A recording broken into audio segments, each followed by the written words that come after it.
real people in unreal situations.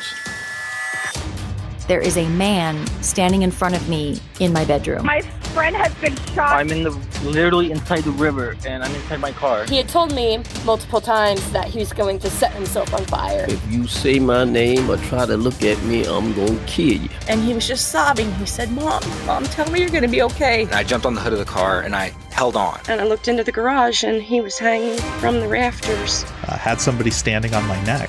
He's better to me dead. I want him dead. I'm Scott Johnson, and this is What Was That Like?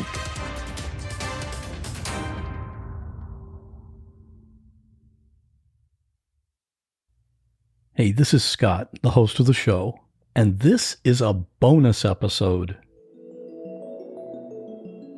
If this were a regular episode, you'd be hearing someone telling the story of how they survived a mass shooting, or when they got attacked by a grizzly bear, or that time they won $100,000 on Wheel of Fortune. We have guests on with all kinds of crazy stories, and they tell exactly what happened firsthand. But this episode is different. A while back, I asked my listeners to send in their stories about a specific topic, childbirth. What happened, what went right, and in some cases, what went wrong. This is real life, and not every story has a happy ending.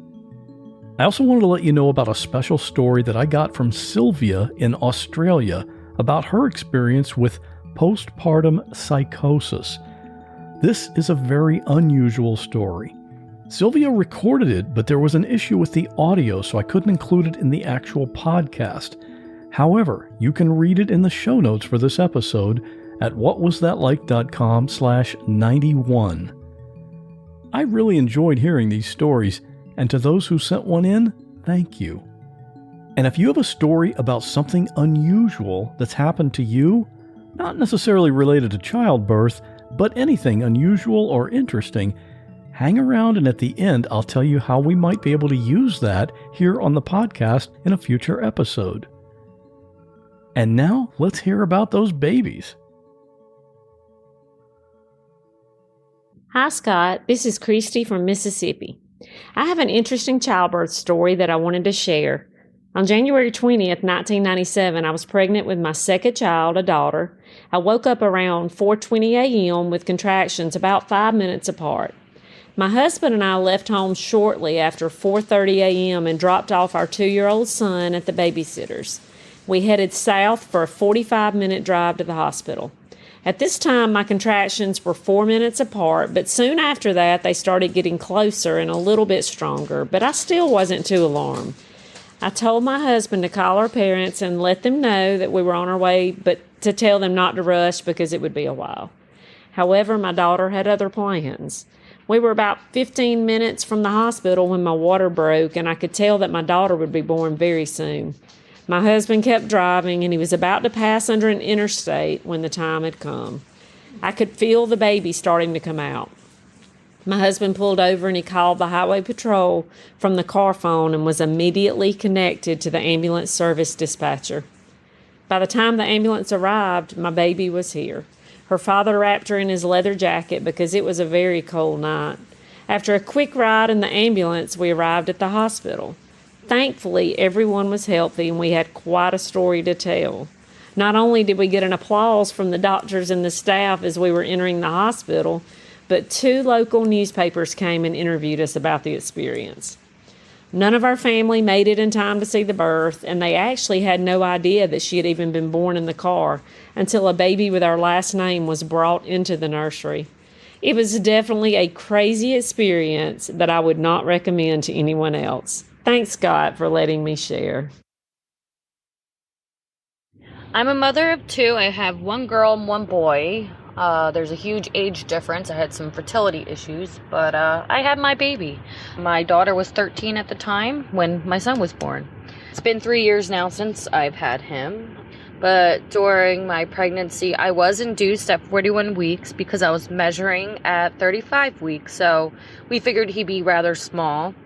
The doctor asked me how big my daughter was for comparison, and I said, well, 6 pounds, 13 ounces, 21 inches long. She was a pretty easy labor. Had her within 4 hours, no pain, like no drugs, no medication. It was pretty easy. So with my son, I ended up being in labor for 13 hours, and then he shocked us all when he came out. He was 8 pounds, 15 ounces, and 22.5 inches long. The pain was rather unbearable. I ended up having to get an epidural. I actually ended up having to get 2 epidurals, and both times it only numbed my right side. During my labor, I started to have flu-like symptoms, and by the end of my labor, I had a low-grade fever. I ended up testing positive for the flu, but luckily, because I had the flu shot, my baby never contracted the flu. The doctor said that the baby took my immune system with him, and that flu shot protected the both of us. I nursed my son for 3 weeks, and I had to wear a face mask while handling him. The hardest part of all of it was I couldn't kiss my baby. It was the hardest part, and I cannot express how grateful and fortunate I was to have my husband step up and be so supportive and care for me and my son when I just couldn't. Now he's healthy and life goes on, and here we are today. My name is Caitlin, and I had a home birth for my second son in January of 2012, and it didn't quite go as planned. So originally we had an option of about 2 midwives in our entire side of the state that would do a home birth. And the first one I chose ended up being a little too out there for me, even though this was during the height of my crunchy phase as a mom and person.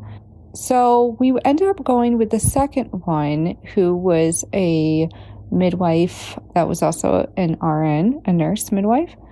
And I really trusted her, so everything was going great. She often delivered Amish babies, so she was fine with cash, but also admitted to receiving beef from cattle for payment. We did not have any cattle and lived in the city. So, meanwhile, I was 40 weeks and I was at my due date the night before our son was born, and in tears because I was never going to have this baby ever.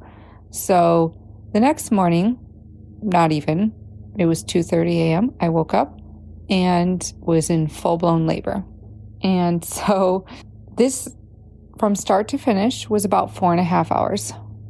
And he came very fast and furious, and things started right away.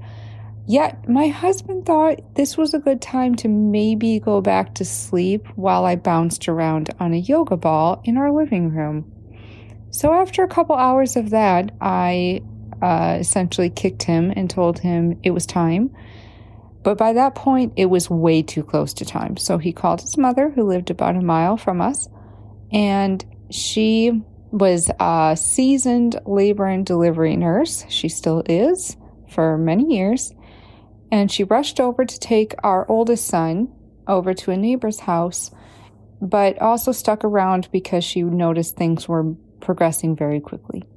So, as she stayed with us while we waited for the midwife, I ended up just as a runaway train. It was out of control, and I was feeling ready to have that baby quick. So, I'm on all fours, mooing like a cow in my tiny little bathroom, stuck between the toilet and the shower.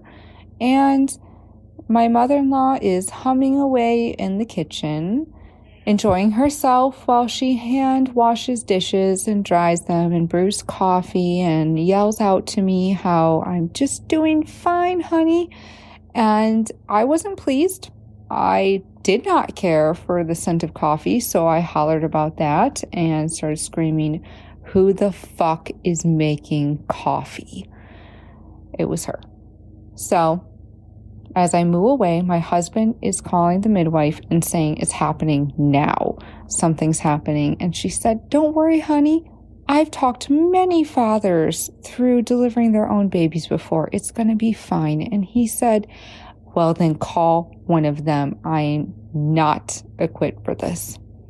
Meanwhile, I am moving my way towards the birthing tub, which was also a children's kiddie pool sort of deal.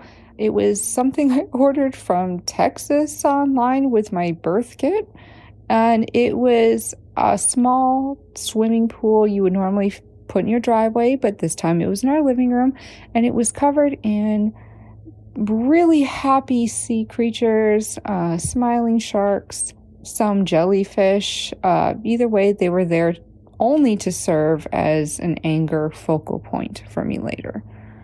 So my husband is running around the house, which, by the way, we prepped for this for a long time, and somehow he still thought the water heater wasn't the correct temperature.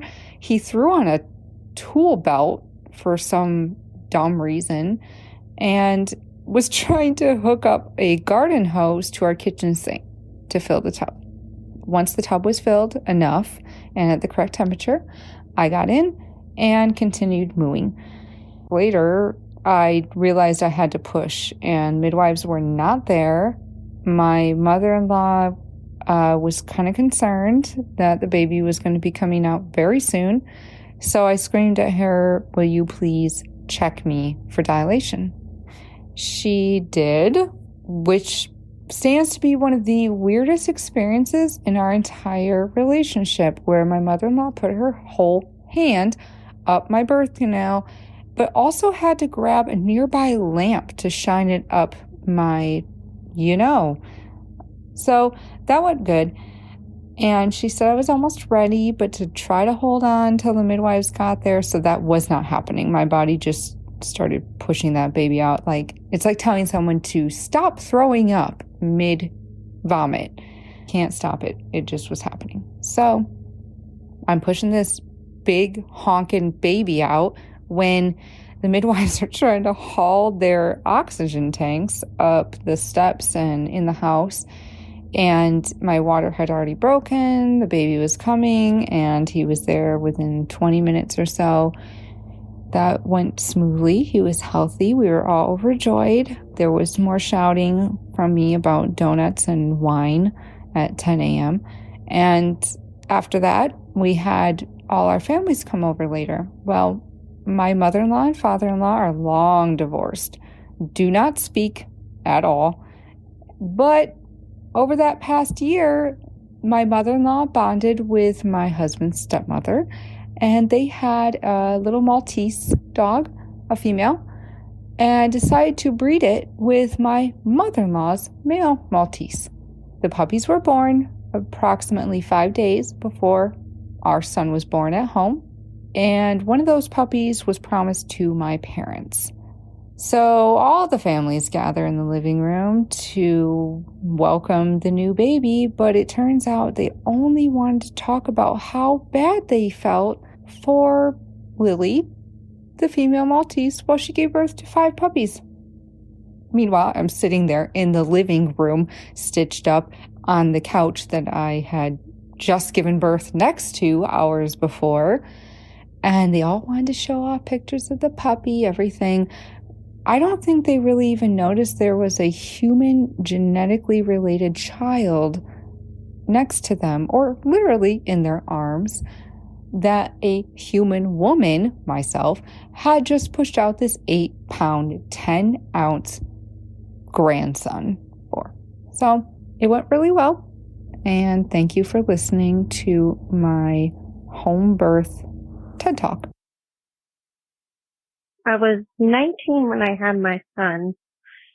I was admitted into the hospital the night before, and on the next day, I was induced at about 12 p.m., and it was pretty strange.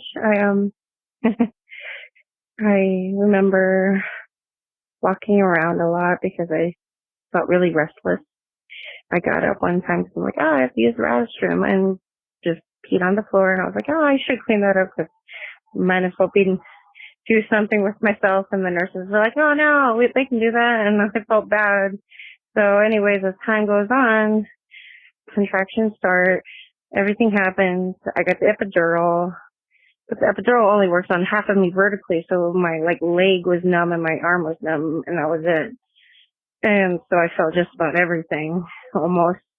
But during the time of me giving birth, they had to flip me upside down almost on the bed.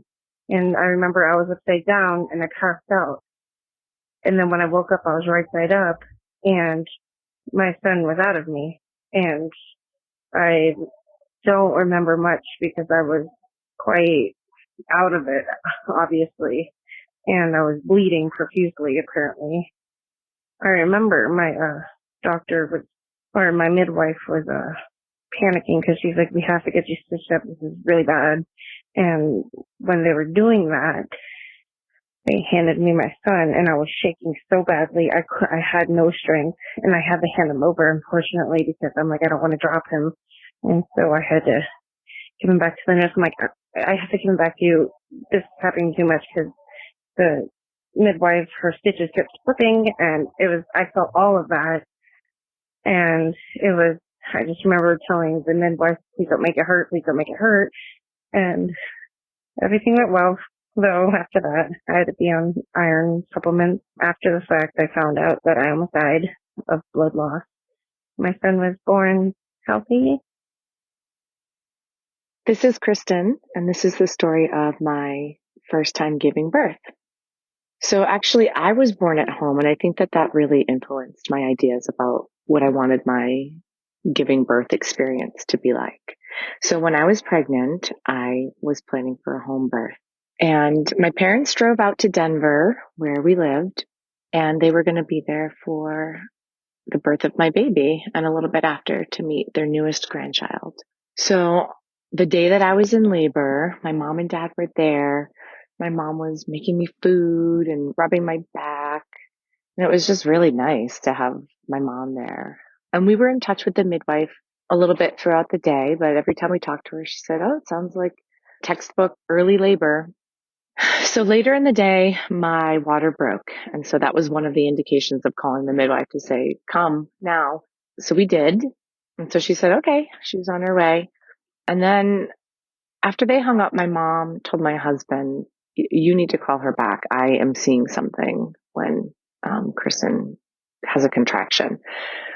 So we called her back, and she told my husband to put her off speakerphone. I think the concern was that what my mom was seeing was the umbilical cord, but I still could hear her even though it was on normal. The phone was on normal level, and I heard her say, Kristen needs to push really hard for her next contraction. So the next contraction came, and a foot came out. So the midwife said, hang up and call 911. So we hung up and called 911. They were on their way. We called the midwife back, and she stayed on the phone with my husband the whole rest of her drive over. And she got there and immediately put the Doppler in my belly, which is what hears the baby's heart rate. And the baby's heart rate was fine, which was a really good sign that the baby was not in distress. And then about a minute or two later, the paramedics got there, and ultimately I ended up having to climb off the bed with a foot sticking out of my body, get a robe on, get on the gurney. They wheeled me to the ambulance. We took an ambulance ride to the hospital. My husband followed quickly behind and wheeled me. Once we got to the hospital, I was wheeled to the operating room, and the doctor said, I think she's going to deliver this baby breech, but I just need to check the positioning first, which was the most painful thing up until that point I had experienced. And that's when they discovered that the baby was not only breech, but sunny side up. And then the other leg was externally rotated and bent kind of like in tree pose from yoga. So he said to me, we're putting you under and we're getting this baby out now. Finally, they put a thing over my face, and I finally went out. I don't remember that really. But the next thing I knew, I woke up and my husband was holding this squishy little thing and said, you have a baby girl. We had kept the sex of the baby a surprise. So I was pretty altered from the anesthesia and then the drugs because, I had an emergency C-section. So obviously I had drugs in my body. So meeting my baby in the first couple of days were all kind of a haze, which I don't particularly love. But I have a safe, healthy baby who's now 4.5. And then 3 years later, I did get my home birth experience. I had a successful VBAC with my son, which stands for vaginal birth after cesarean, and successfully delivered a baby at home. So that's it. My first home birth turned into an emergency C-section of a breech baby who's now still just a little Spitfire, amazing spirit. And my son is a little mischievous little guy. Thanks for listening. My name is Denise, and my birth story is about the day I was born. The story happens over 52 years ago. My mother arrived at the hospital to deliver me and found out that I was breech, meaning my bottom and feet were positioned first instead of my head. This meant significant complications could occur, and the nurse was very concerned. The doctor had been called, but was not getting to the hospital fast enough. The nurse kept telling my mother not to push, to wait for the doctor to get there, but that just wasn't possible, and I was delivered before the doctor arrived. Once the doctor did arrive, it was apparent why he was late. He showed up stinking drunk to the hospital. Because of the breech delivery, my left foot was bent during the process, so the doctor took one look at me and told my parents that the entire left side of my body was paralyzed, then left the room. Fortunately, before my parents could fully process this information, the nurse assured them that I was not paralyzed, I just had a club foot. So I was placed in a cast that covered almost my whole leg for a while. I'm happy to say that there were no lasting effects from that unusual delivery. Love your show. Thank you. This is Jennifer, and this is my birth story. Back in 2004, I was pregnant for the first time. I had gestational diabetes, and I had a really hard time controlling it, so my baby grew quite large. And at 35 weeks, they said he needed to come out. She said it kind of quietly, and I didn't quite hear her, and since it was my first child and I was quite scared, I kind of ignored her, hoping that I wouldn't have to have him that day, but I did. So we went to the hospital, me and my husband, and we had to wait around for a while because we needed to test if my baby's lungs were mature enough.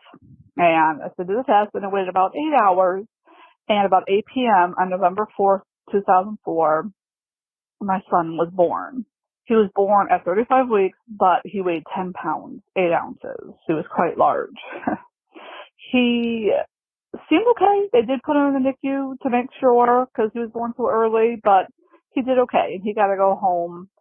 I think he was there for about 4 days, and we went home.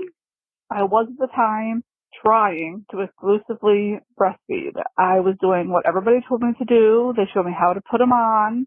He latched perfectly. He would suck, but he wouldn't do it for very long. He was very tired. He was very tired. He didn't once open his eyes for the first week of his life. Never opened them. He slept all the time. And I was doing everything they told me to do, putting him on, waking him up, because he really wouldn't wake up to feed. He didn't cry at all. And he would latch on, but he would only suck for a little bit until he fell asleep. Finally, about after a week, I was like, this baby doesn't seem right. He wasn't waking up on his own at all, slept all the time. And I finally took him to the ER, and they told me he was severely dehydrated. If he had went another day, he could have died. And they took her back to the NICU, and they pulled me aside, and they wanted to talk to me, like, what'd you do to your child? And I told them I did what I thought was best. I put him on. Everybody told me he would be fine. He would be fine. He was a big baby. He would be fine. Well, he wasn't. I had to learn the hard way that I wasn't producing enough milk, and he needed to be bottle fed. So that's what happened. He's okay now, 16 years old. He's a happy, healthy boy now. My twins' birth was quite an adventure. I was 28 years old and was recently separated from my husband, and I had a 1.5-year-old son. My son and I had moved in with my parents for a short time till I could figure out where to go and what we would do. One day, my son started getting a cold that wouldn't get better, so after 2 trips to the ER, he was admitted to the hospital with pneumonia. The doctors informed me that he had a collapsed lung and would need surgery to remove this tissue that had grown around his little lung. My son's dad came to see him a couple of times and basically left me to deal with our son for over a month while he was in the hospital. I was so stressed and sad. He was finally able to come home, and they put in a PICC line so I could administer antibiotics at home for him so we wouldn't have to stay at the hospital. It was exhausting. One night, I decided to go meet a friend for a drink after my son was finally better. While at the restaurant, I ran into an old friend from high school, and we exchanged numbers to catch up. That led to a dinner invite and also said, bring my son with us. I was so surprised, and I felt like it would be good to do something and get out of the house. At the end of the night, we put him to bed and ended up having a little too much to drink, and we had sex. I guess I did it a little bit out of spite because I was so angry with my husband and all the crap that we had been through, not thinking much about the consequences. Never have sex with someone out of spite. It backfired big time in my case. I realized that I wasn't into him like that and didn't really talk to him again for a while. I eventually missed my period and started freaking out. Sure enough, I took a pregnancy test and it was positive. I struggled with what I would do. I was a single mom with a baby. How could I do this? My life was in no way able to manage having another baby right then.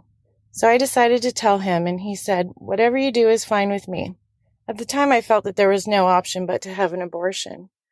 That was what I thought would be the right decision, considering I was still married and I still had a young son. Well, a couple of weeks later, I was in the shower and I had almost passed out and felt really faint. So I went to the hospital and told them that I was about a month and a half pregnant. And they did lots of tests and an ultrasound and eventually informed me that I was pregnant with twins, along with a lot of smiles and congratulations from the hospital staff. I hated the way I felt. I was torn with guilt and so sad. After I left the hospital, I called my mom and I told her, surprise, I'm having twins. She was ecstatic. Me, not so much, but I knew I had no choice but to keep these 2 precious lives and that God would help me find a way. So I told their dad, and he was super excited at first. After a few months, he sat me down and said, I don't trust that those kids are mine, and I'm not signing any paperwork as their father until I have a paternity test. I said that was fine, and then the rest of the pregnancy, it only got worse. I didn't talk to him much, but I ended up on bed rest after 6 months because the stress and potty training a 2-year-old was pretty tough, and I ended up going into early labor. My body started having contractions, and luckily, they gave me medication to stop it. Thank goodness for my mom. She was there to help me. The goal was to keep them baking in there for at least 36 weeks. So I did. Let me tell you, I was so bored being home, but I had so much time to bond with my son before they came, so it was wonderful to have that time alone with him. I made it to 37 weeks when I finally asked my mom for some spicy enchiladas. I started having contractions at 1 a.m. We left my son with my friend. My mom and I headed to the hospital. They admitted me and said, well, you're having these babies today. So I waited around until about 8 o'clock in the morning, and I called the girl's dad, as much as I didn't want to. Shortly after that, the crazy started. He showed up and was pacing all around the room. He was so stressed out.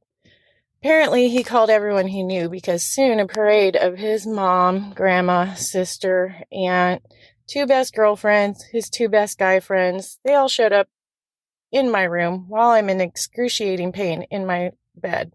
Eventually, so did the rest of his family. I was so irritated.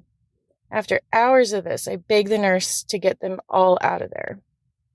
I eventually felt so bad and was in so much pain that I figured I better get the epidural. Well, that took 2 more hours. When I finally got it, I was past 7 centimeters dilated, and it just wouldn't work. My labor progressed over a couple more hours, and they told me that baby B was breech, and they would need to prep the OR in case there were complications.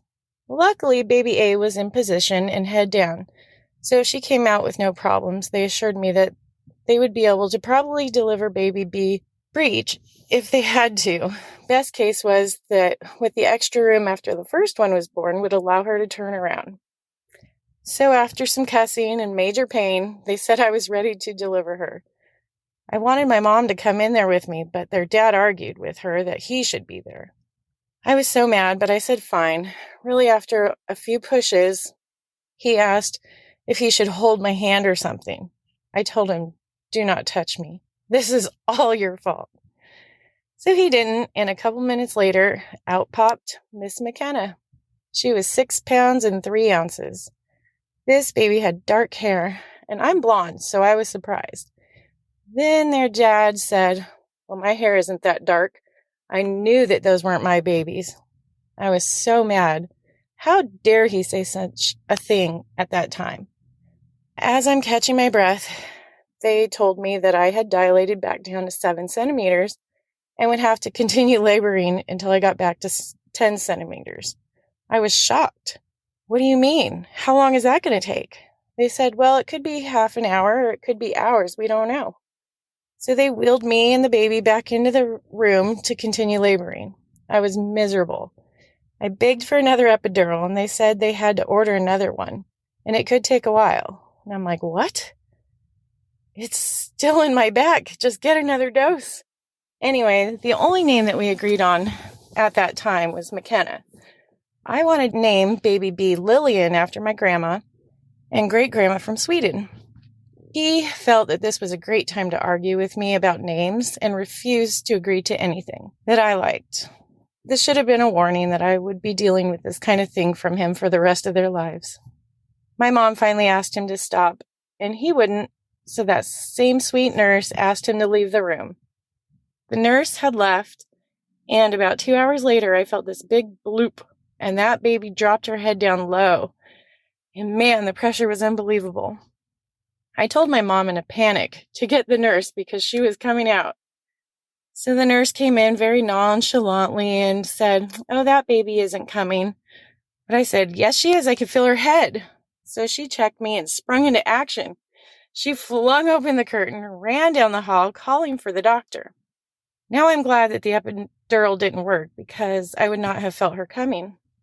My mom looked and said she could see her head, and I was freaking out.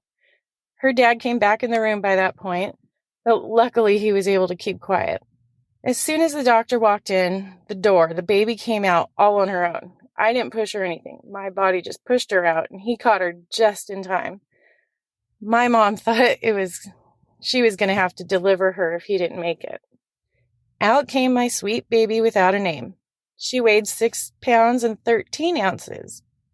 Oh man, I was so relieved, but only for a minute. While everyone was looking at the babies, their dad started in again. What are we going to name her? I want Kayla, and I don't like anything else that you like. At that point, he had beat me down. I couldn't argue anymore. I said, fine, let's name her Kayla Lillian. I was delirious at that point, but he still wasn't happy and argued that we had to name her after his grandma, Jewel. Fine, she will be Kayla Lillian Jewel. That seemed to make him pretty happy. My babies were strong, healthy, and perfect. They were so cute, and to my surprise, looked nothing alike. One was brunette, and the other was a blondie like her mama.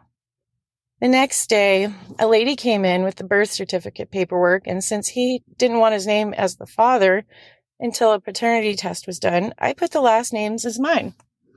Wouldn't you know it, he just happened to walk through the door as I asked what was going on. So I told him, and he started fuming. He called me a shady bitch and yelled in the hospital room that I was trying to keep him off the birth certificate. I explained that he can change it later, and I thought he didn't want to be on it. So he ended up putting his name as the father and gave them his last name. I could probably write a book with what has happened since then with these babies and what we've gone through, and it's still going on to this day, and they are 13. But that's a story for another day.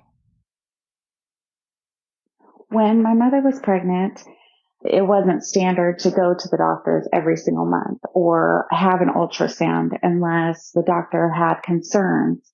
So my mom only went to the doctors when she found out she was pregnant, and then when it was time to deliver. And when it was time to deliver, my mother delivered at the hospital, but it was a section off the hospital, so more like a natural birthing center. So she goes in, delivers my brother, and they're waiting for the second part of the delivery, and nothing's really happening. So they're trying to get things moving along, and they realize that there's something still in there. So everything went to chaos. They tell her, listen, we don't know if there's another baby in there or if it's a tumor. So they're trying to speed things up to figure out everything that's going on. Unfortunately, they don't have like the necessary tools to do an emergency C-section right there because it's off the natural section of the hospital. They wait a little bit longer, and they end up finding out it is a baby, and I am breech. So I was delivered breech, and my mother started hemorrhaging. She has no pain pills or anything, so she is superwoman. They were able to control the bleeding.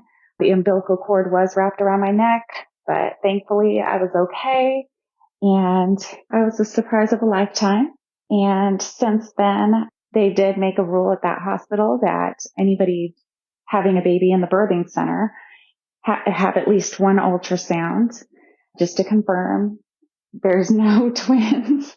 My mom, she's superwoman. If you enjoy podcasts featuring riveting life stories of real people, I invite you to listen to A Life's Story. Season 1 features the stories of older folks who have gone through something incredible in their lives, like Ben Lesser, who survived 4 Nazi death camps, the 4 worst. June Burke, who was raised in a Japanese internment camp. Beverly Schottenstein was being defrauded, ripped off, and gaslit by her adult grandchildren and J.P. Morgan. At 94 years old, she took them all on. All of our stories are told by folks in their own voice. These are richly and meticulously produced stories you won't hear elsewhere. I'm the host, Leslie Gold. Please check out A Life's Story. ALIFES, 2 S's in the middle. It's available on Apple, Spotify, and wherever you get your podcasts. A Life's Story.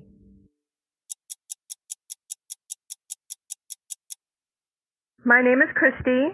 On May 9th, I presented as a breech baby, and the doctor yelled, "I see toes," and immediately sedated my mother. He proceeded to push me back up inside her and turn me around. My mother said we were both badly bruised, and the doctor said he could have lost us both. I was born during the Lucille Ball show, an original, not a rerun. That was 55 years ago. Thank you for the opportunity to share. Have a great day. Hi, Scott. I wanted to share my childbirth story with you and your listeners. When I became pregnant, I didn't feel that rush of connection with the child growing inside of me. From what I read and heard from so many other people, they reassured me that the moment I saw my baby, I would feel the connection that I had longed for, and that this bond would be immediate, and I would feel overwhelmed with love and attachment to this baby I'd grown inside of me for 9 months. And during labor, the nurses said, just wait until that moment. You're going to get there. It'll all be worth it when you see your baby and you fall in love. And I gave birth and I felt nothing. I saw my daughter and it was like seeing a slimy little stranger. They put her on my chest. I nursed her. I held her. I did skin to skin. I did all of the things that I was told helped promote this amazing bond that I was supposed to be experiencing. But I did not experience that at all. And I faked it with my friends, with my family. Even my husband didn't know how I felt about it for quite some time because I was ashamed. I was embarrassed, and I felt like an absolute monster that I didn't have this feeling that I was supposed to have. I'm a very loving and caring person. So for me to not feel that was absolutely heartbreaking. And I truly felt there was something wrong with me and that I didn't have the motherly instinct that we hear so much about. It took some time, but I now absolutely adore, love, and cherish my daughter, who's almost 2 years old. I think for me, maybe I am just the type of person that needed to get to know my baby. And once I did, yes, I have this unbelievable bond with her. I can't imagine life without her, and I would do anything for her. But I do want us to dispel this myth that it's automatic, it's natural, and it happens right when you have a baby, because that is simply not the case. After I shared my experience, I did finally have people that admitted to me that they experienced the exact same thing. I wish this was something that people were a little more open about. It would be really helpful to other mothers and parents who may not feel the initial bond that they are hoping for. Thank you. My story starts March 3rd, 2016. I had sneezed and felt wet, not super wet, felt wet. And I went to go clean up, and it was a lot of mucus. When you're pregnant, you get a lot of mucus. But it was a big, big clump. I ended up calling the nurse, and she had told me, go to the ER. So when we got to the ER, he immediately took us back.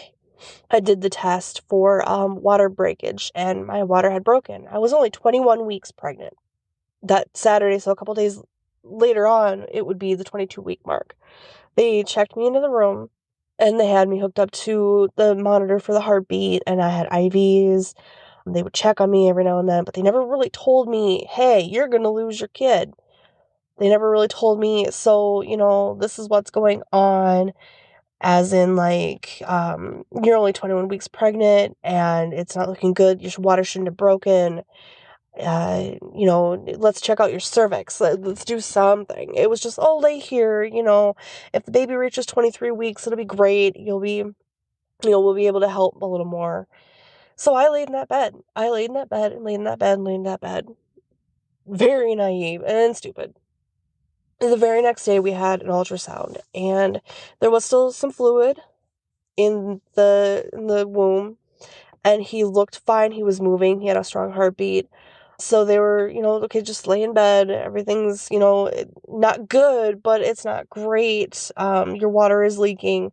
There's enough in there. And so that made me go, okay, let me just lay still so water doesn't leak out. Nothing happens.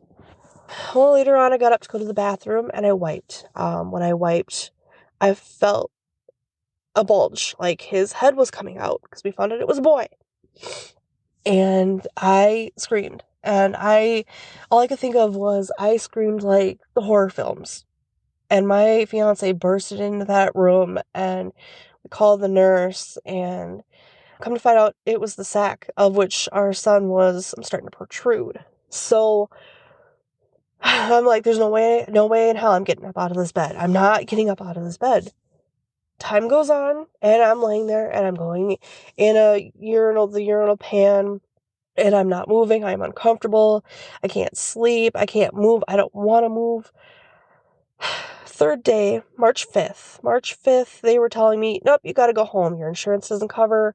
Another day, you got to go home. I said, no, give me all the bills. Give me all the bills. Not going home. Not happening. I will stay another week. And if this has to happen 23 weeks, you guys can do something. Yeah, that's true, but you got to go home. And so my fiance and mom were like, okay, so she's going to get in the car and give birth very soon here. They're like, oh, well, yeah, it's a possibility. They're like, why should we go home? Well, because of the injury. Okay, well, you know what? Not too long after that, though, however, at the time I didn't know they were labor pains, but they were labor pains, and they hurt. They hurt. And all of a sudden, all I could say was, he's coming. And he literally slid out. He literally slid out of me onto the bed. And I just laid there and cried. and cried and cried. And you feel like a failure. You feel like you just killed your kid. You feel like you let down everybody. You know, my fiance's bawling his eyes out, and, you know, macho man, don't cry. And he lost it. He just lost his son. Ethan, we named him Ethan, ended up living for 98 minutes in my arms. They would monitor his heart, and just a little stethoscope, and we all took turns holding him, you know, his dad and his grandma and I, and he passed away. He was crying, very little. I mean, it was very soft, but he was moving. He was perfect. 10 fingers, 10 toes, black hair, dark eyebrows. He was 11 ounces. He was 12 inches long, and my life went out the window. My heart, piece of my heart left and will never return. Just throwing it out there. They made us, before we had to leave, find a cremation service for him or a funeral home, which most places do not take babies of that size. But we finally found one. We were going to have him cremated. But before we ended up leaving at the hospital, we had him in the room with us for 10 hours because I couldn't let him go. His dad had to pry him out of my arms at 10 hours because he didn't want to remember his son.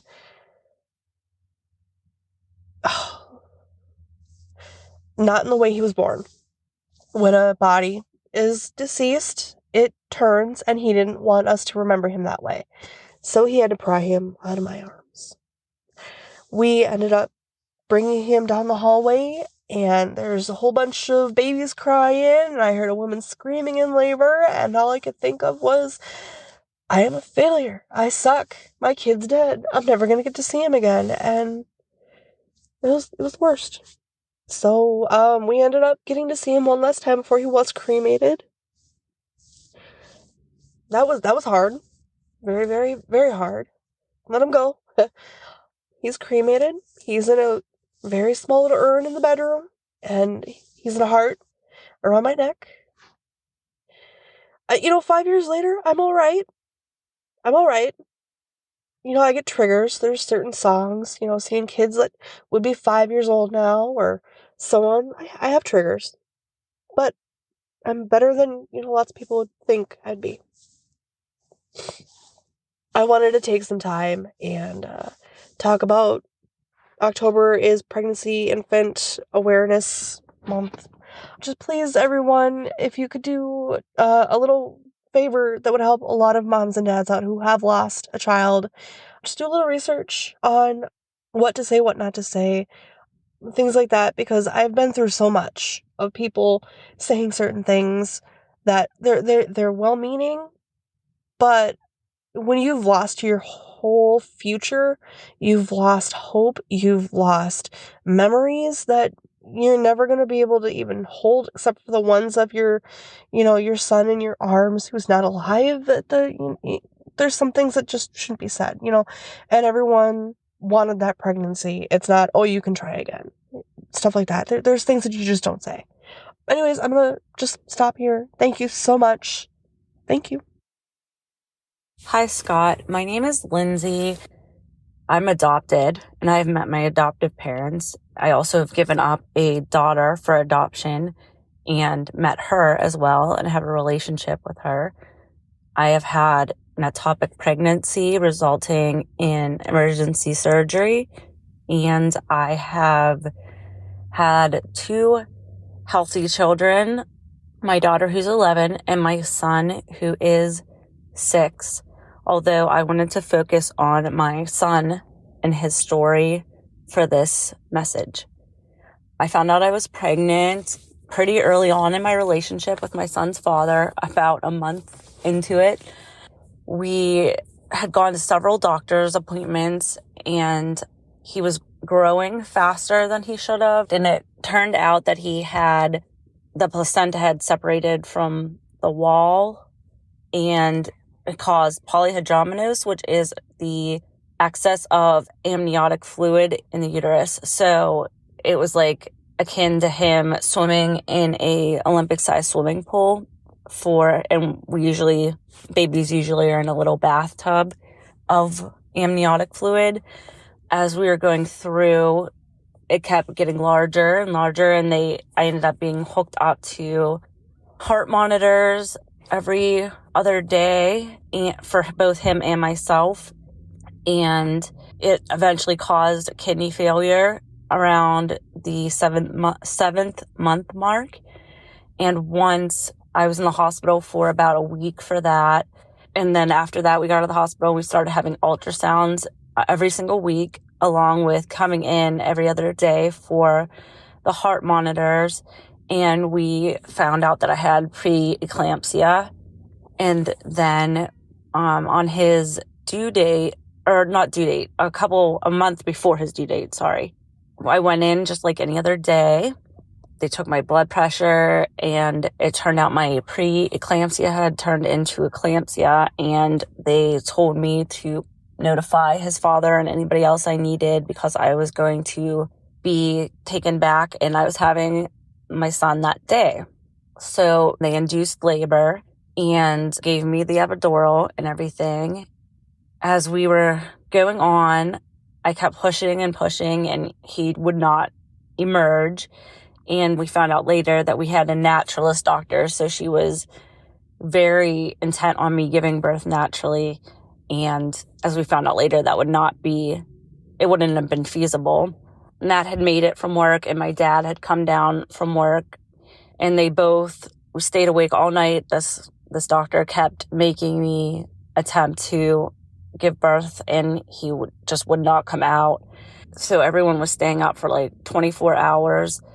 Finally, the other doctor came in and took one look at me, and I had been pale, and I had been asking the other doctor if I could just have a C-section already and just get him out. And she looked at my vitals and everything and was like, you need to go have an emergency C-section now. So next thing I know, I was headed to the OR, and there was about 50 million different doctors around me, and they had told my husband and myself that because of the condition I was in, I might pass out whenever I was giving birth. But as they were doing the C-section, I stayed awake the whole time, and when they actually had him out, I didn't hear anything, and I said, why is there no crying, and why don't I hear anything? And I remember the doctor standing over me saying, birth isn't like it is on TV. You don't always hear anything. And I knew like immediately, even though he said that, I'm like, something's wrong with my son. That's not normal. I've given birth 2 times before. I have like quite a history here. Like, it's not right. And then all of a sudden we heard code blue everywhere and found out that he had been born not breathing and with a very faint heartbeat, and he was blue. And so they had to take several minutes of life-saving measures for him. And finally they got him stabilized after about a minute and a half, and sent him down to the NICU. And I got sent back to my room where they did testing, and they found out I was in liver failure and kidney failure. So I had to have some emergency medications and procedures done to save my life as well. I was in the hospital for about a week and a half, and my son actually did come home with me, but we had to have daily doctor's appointments after that. He was still needed to be put under a bilirubin light and have some additional breathing measures done because his breathing was very shallow. So thank you for listening to my stories. Hi, my name is Megan. I am a single mom. I did the whole pregnancy alone. I went into labor with him slowly. It progressed slowly over a few days, but I just wasn't dilating enough, even on the medication that's supposed to progress labor. So after the second day of my water leaking, I was only about 6.5 centimeters, and the doctor was worried about infection for my son. So they rushed me along. It was so quick that my mom, who was with me, didn't even have time to come with me. I'd been telling them that the epidural wasn't working, or the spinal. And after getting in the operating room, they did a like a test to see if I could feel anything. I said, yes, I do, and it hurts. And they said, no, you don't feel pain. You just feel pressure, and proceeded to cut. It was unbelievable agony. So, of course, I cried out, and very quickly I was put under anesthesia. I didn't even know that I had actually, I thought I dozed off. It had been almost 3 days at that point that I was awake. But no, when I woke up, he was already gone, and they were putting me back together again. I missed that first look at him because they didn't believe me. Hi, this is Nikki, and this is my birth story. At the end of my pregnancy, I woke up soaked. Went into the hospital as I thought my water broke. I was told no and sent home. A few days later, I went into an ultrasound and was told I needed to go right to the hospital because my fluids were low. Got to the hospital late afternoon and was allowed to eat right after they started my induction. Was fine all night and then the next morning, and I was like, I got this. And then the contractions started full force. When you are induced, contractions aren't like normal, so they were coming right on top of one another and primarily in my back. I really had wanted to have a natural birth, so I agonized with the contractions for a while. Stood in the shower for ages because that gave me some relief.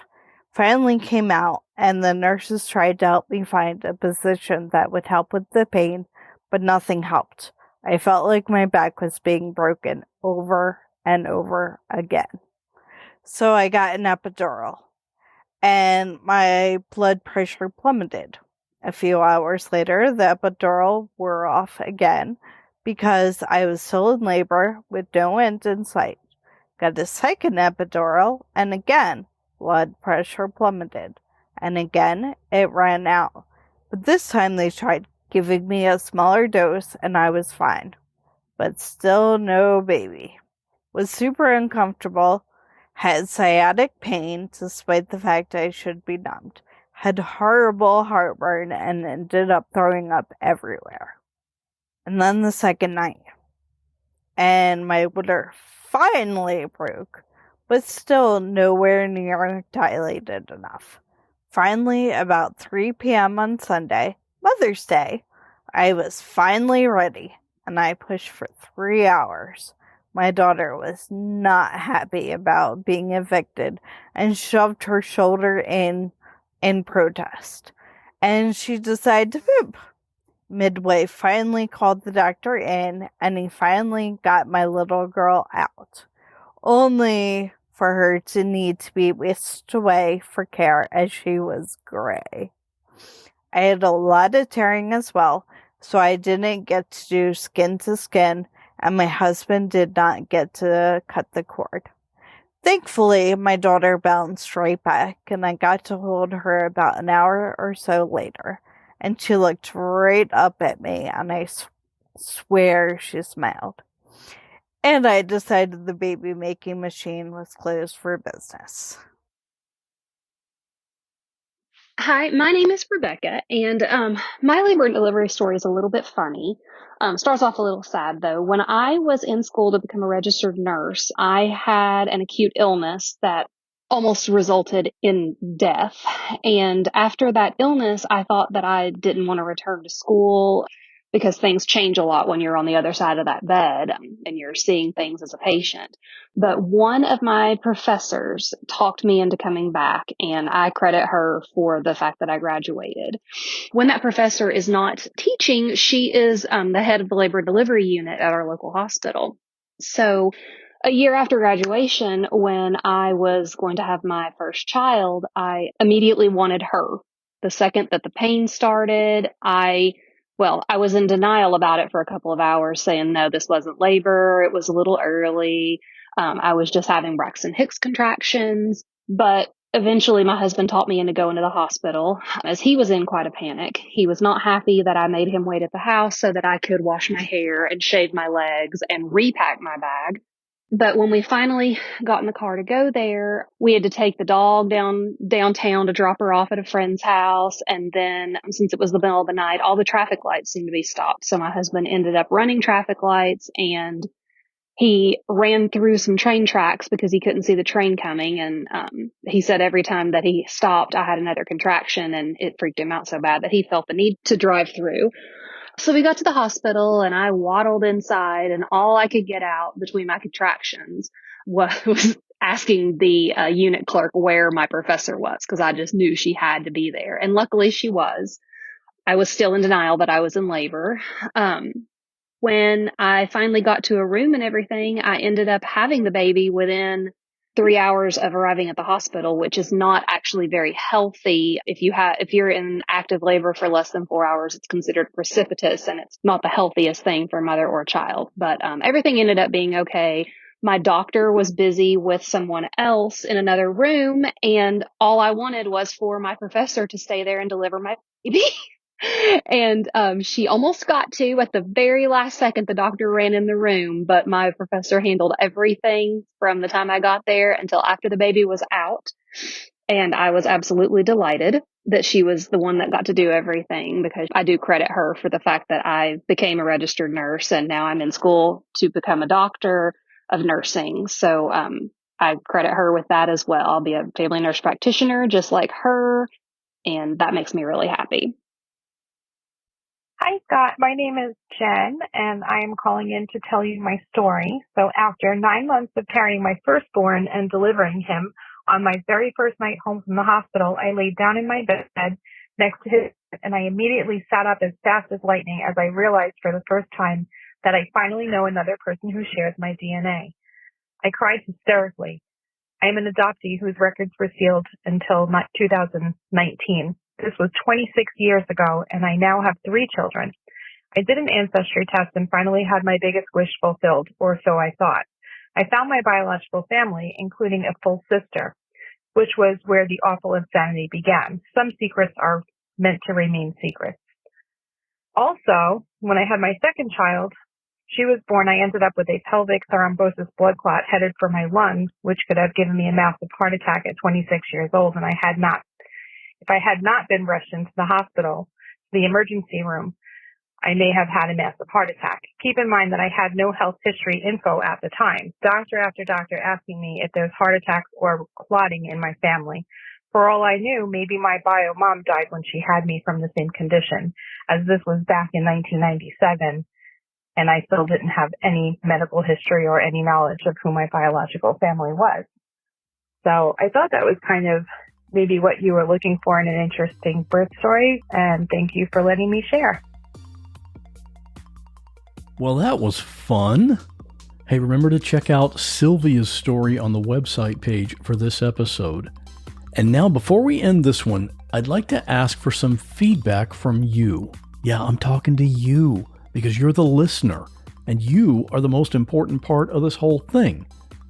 As you probably know, each regular episode of What Was That Like ends with a segment called Listener Stories. This episode will even have one, even though the whole show was listener stories. I like to end each episode with one of these. This is just a short story, something that takes maybe 3 minutes, 4 minutes, 5 minutes to tell, and it's about something unusual that happened to you, the listener. Just stop and think right now, what's the weirdest thing that has ever happened to you? Or what's the most surprised you've ever been? Or what was the time when something happened and you just sat there in shock for a few minutes? Or how about this? What's the story about something unusual that made you really, really happy? Hey, maybe you even have a childbirth story and we didn't get to include it in this bonus episode, and now you're inspired to tell it. That's perfect. There are a couple of ways you can get your listener story to me. One way is to just call my podcast voicemail line. That number is 727-386-9468. It's available any time of the day or night, and it's always voicemail. That line never gets answered by a human.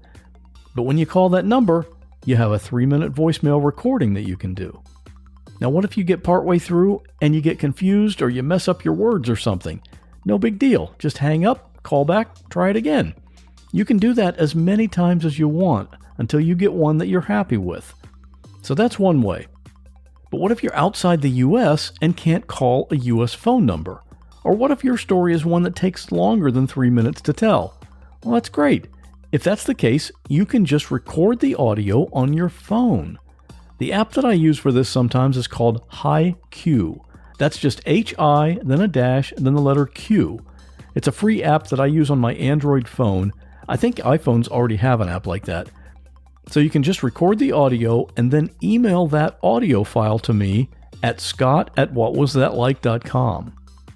So I'm really looking forward to hearing your story, and hopefully you'll hear it too on an upcoming episode in the listener story segment at the end of the show. And now we'll close with this week's listener story. You'll never guess what it's about. Next regular episode is coming up in 1 week, so I'll see you back here real soon. I had a very unique childbirth experience with my second. I was in my first semester of nursing school. I was going to be due a month after the end of the semester, which was into the summer. So I was going to have a little bit of time with my baby before I had to go back to school. And I had one teacher in particular. She was teaching the fundamentals of nursing, very beginning core course. She specialized in geriatrics, and she would joke with me all the time, "You're not contracting, are you? Because if you are, I'm just calling an ambulance because I don't do babies." So there were a couple of times throughout the semester that me and some of my friends pranked her and made her think I was going into labor just to make her nervous. And it kind of became this joke. Well, I was walking into my last final of the semester, which just happened to be for her class. And as we're getting ready to go in, my water breaks. And I just kind of stopped. And I turned to my sister-in-law, who was also taking the class with me. And I said, "My water just broke." And she looked at me, and later she said that she knew I wasn't joking because she could see every single freckle on my face because I was so pale because I was scared. This was about a month before my due date. So some of the girls ran into the teacher offices to get my instructor. And they were saying her water broke. And she took a little while to come to me because she said, "You guys, I'm not doing this," thinking that it was a prank again. But they finally convinced her to come out. So she comes out and she kind of, looks at me. I was wearing a dress, and she slightly lifted it up to make sure there wasn't a big bag of saline in there or something that I was using to trick her. And once she realized that, yes, I was indeed serious, she said to my sister-in-law, "Go ahead and take her to the hospital. I'll figure out another time for you guys to be able to take your finals." So we went to the hospital, and we were kind of laughing and joking about it. And I was told later that I did my fellow classmates a huge disservice because now they couldn't think about the answers on their test because they were so surprised and they just couldn't stop thinking about what had just happened. Anyway, I get to the hospital. I had planned on not doing an epidural, not because I disagree with them, but simply I just wanted to see if I could do it. And so I labored for about 24 hours and I was not progressing. And I was up and walking around, and I passed this really large blood clot. And even though I had not taken OB in nursing school yet, I thought, I don't think that that's supposed to happen. So we called my nurse in. She came in and checked me, and she discovered that my baby's cord was coming before the baby. It's called a prolapsed umbilical cord. It is a medical emergency. It is very, very dangerous because each time you have a contraction, it cuts off the baby's blood supply. The doctor came in, and he was talking to the nurses about what was going on. And I said, "What does all this mean?" And he said, "It means you have to have an emergency section right now." So they started getting me prepped to go to the OR. My husband was starting to get on a suit that you have to wear to go into the OR. And the doctor said, after looking at the baby's vital signs, he said, "You know what? No, I'm sorry. You can't come back. This is dangerous. We have to take her right now." And so they wouldn't let my husband go back with me. I remember them rushing me into the operating room, and I had worked in an operating room for several years. And when I saw all those people and how fast they were setting up, I thought, oh, something bad is happening. This is very serious. They put me under general anesthesia since I didn't have an epidural in place, so I wasn't even awake for the C-section, and I was terrified. I went to sleep with tears rolling down my cheeks because I was sure that I was not going to survive. But when I woke up, I asked my nurse if my baby was okay. She said, yes, she is, but they have to take her to a different hospital because the hospital I was at did not have a NICU. I was told she had lost about 75% of her blood volume because along with the prolapsed cord, I also had what's called an abrupted placenta, where the placenta begins to tear away from the wall. And the doctor said the placenta did not look healthy and it looked like it had been abrupted for days to weeks. So my baby was taken to another hospital and I stayed there to recover from my C-section. The next day, they allowed my husband to drive me over to the hospital, even though I was still a patient, and let me see my baby. She ended up being in the NICU for 11 days. She had to have a blood transfusion along with some antibiotics. She was on oxygen for 3 months after she came home, and then again for a month when she was 8 months old after contracting RSV and bacterial pneumonia. But she is 9 years old now, and she is healthy as can be, and we're so grateful to have her in our family. But it's definitely a memorable experience. I will never forget it.